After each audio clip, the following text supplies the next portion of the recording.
as we all know, although some of you might not know yet, that the 2025/2026 Premier League season ended yesterday. And each and every team, from the first to the last team, they all try to participate, to win trophies, and to contest for one thing or the other. But we all know that that's not possible. In in a league, there must be losers and there must be winners. That's what actually makes the league very, very competitive and enjoyable to watch. So I'll start from Wolves. At the beginning of the season, Wolves actually did not know that they were going to be relegated. That's the truth. Everybody thought that okay, the teams that came back, because for the past how many seasons that's where it has been. Teams that came back, that come from the League One, that the ones that get relegated back to League One.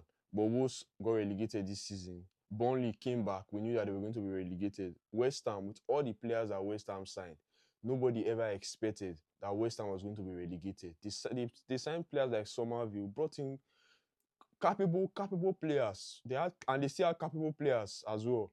But nobody knew that they were going to be relegated. Tottenham, this is just a warning to you guys. De Zerbi did not save you.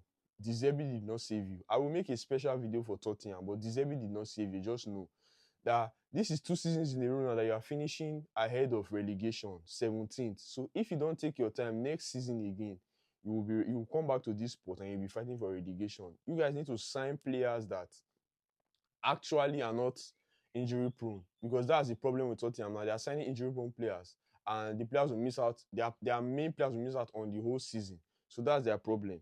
Then Nottingham Forest 16th. Okay, not bad.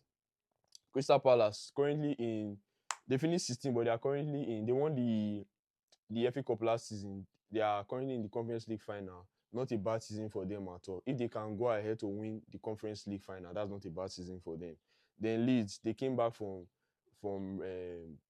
League One this season, and they finished 14th. Not bad at all. Everton, they were at the verge of. They will say they had a bad season because they were at the verge of going to Europe, and everything just collapsed towards the end of the season. Newcastle, they will say they had a bad season because they were in Europe earlier on this season. They were playing Barcelona and they are finishing 12th now. Fulham will say, okay, they had a good season. They finished 11th. To even call this name, let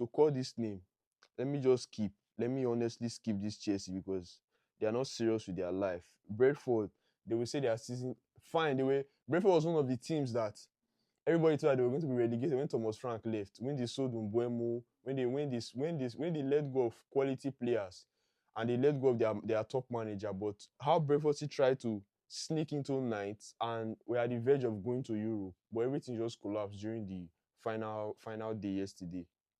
Brighton will say they had a good season, qualified for the Conference League. Sunderland is one of the teams that will say that they had one of the best seasons. They had one of the best seasons because they just came back from League One and they're going to be playing in the Europa League. You need to know how crazy it is.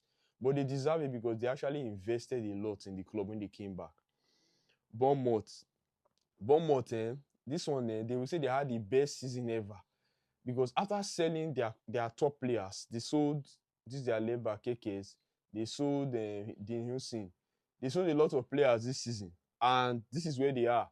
So Bournemouth they tried their best and it's well deserved.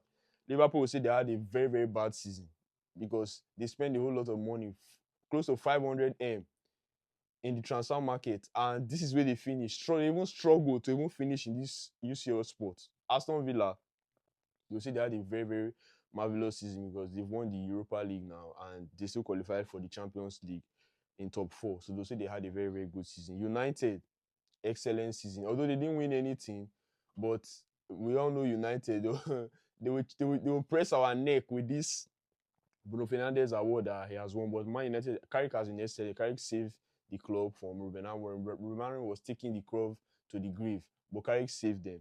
Then, as we all see now, let me just talk about this one now. I am wearing, nobody hates Arsenal, reach me. I can never hide it. Nobody hates them. But I'm wearing an Arsenal jersey now because of this man, Pep Guardiola. Pep Guardiola, you made Arsenal bottle this league. You bottled this league for Arsenal, and a bet is a bet. So throughout from now till the Champions League final, every video I'll be posting, I'm wearing an Arsenal jersey because of what Pep allowed Arsenal win the league. So Man City won 2 trophies. They would not say they had a bad season, but it's a sad season for them because they let go of their legends and their manager, which is Pep Guardiola. So they will say they had a good season, but still a sad one as well. Then Arsenal, first of all, I congratulations officially, congratulations, congrats. You guys had a good season. You guys had a good season, well deserved. But PSG will redeem me on the 30th. PSG will redeem me. You won the Premier League, fine. But on the 30th, I will take off this JC finally and celebrate PSG. Congratulations, Arsenal. Well deserved.